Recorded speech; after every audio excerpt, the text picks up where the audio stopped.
Bato! Yo, Wardzo!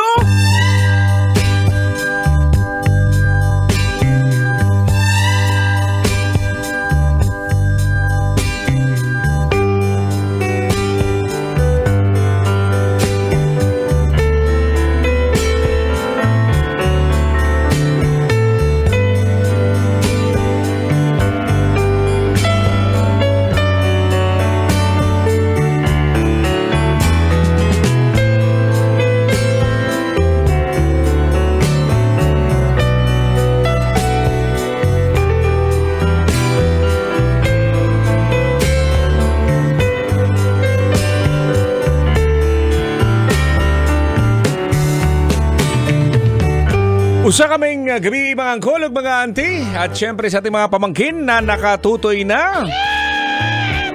Tugutin na sa po ninyo na mga ina sa tagkatahuran nining mga orasaha. Ayan, no? Good evening po, no? Magandang gabi sa lahat.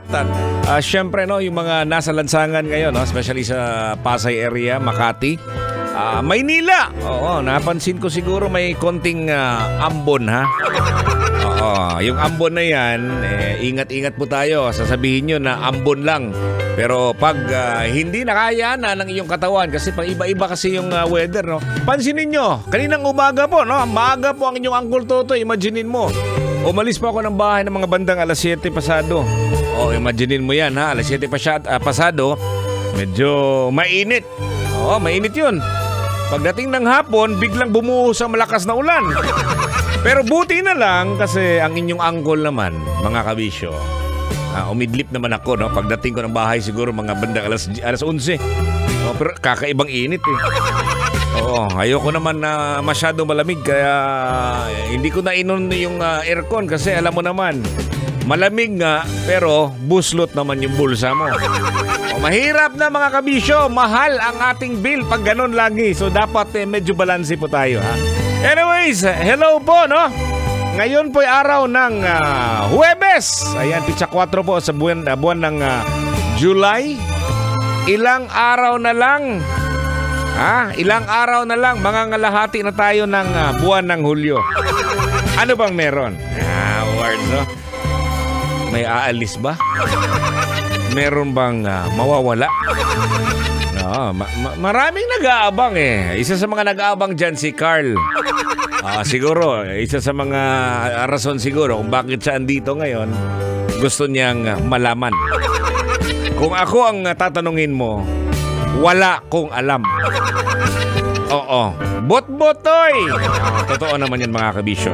Anyways mga kabisyo, eto ngayong gabing ito ay pag-uusapan po natin etong kahalagahan po ng ating banyo.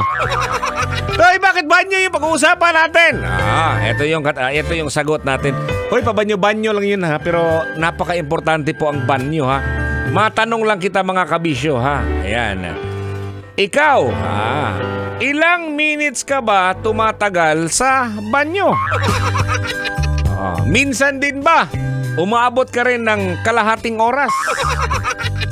Words, kailangan pa bang i-memorize yan? Siguro, no? Oo. Kapag nagmamadali, abay, ilang minutos lang. Pwede nga maligo, 1 minute eh. Kayang-kaya ko yan mga kabisyo. Maligo ng isa minuto. Kumbaga, 10 seconds, mag-ano ng tubig, wisik-wisik, tapos sabon, hanggang umabot ng 1 minute. Kaya lang, hindi na tayo makapaglugod sa ating kigol. Wala mo ng hilod, ha? Yung kumbaga, i-freshen up ng ating katawan. Lalong-lalo sa mga estudyante dyan ngayon, no? Yung mga nagmamadali, hindi lang estudyante siguro, pati na rin yung mga nagtatrabaho na late nang nagising, at least kahit papano, nakaligo. Pansinin mo mga kabisyo, ewan ko lang ha, ako pag pumapasok ako, kahit na masama yung pakiramdam ko, gusto ko talagang maligo. Kahit na mainit na tubig, mag-iinit ako ng tubig, ha? Kasi iba pa rin yun, bilang isang Pilipino, ang sarap ng pakiramdam kapag nawisikan tayo ng tubig, di ba? Kaya yan ang pag-uusapan natin. Mahalaga pala ang pagkakaroon ng sapat na oras sa banyo. Di ba?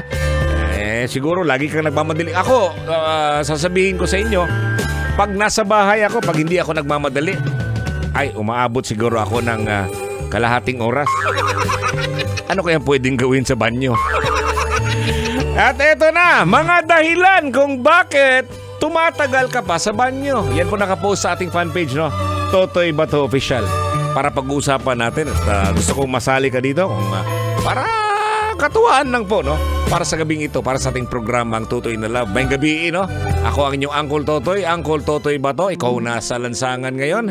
May gabi, Uncle. May gabi, Auntie. At syempre sa ating mga pamangkin. Dito lang yan sa 90.7 Love Radio. May gabi, Kabisyo. Kailangan pa bang i-memorize yan? Love Radio.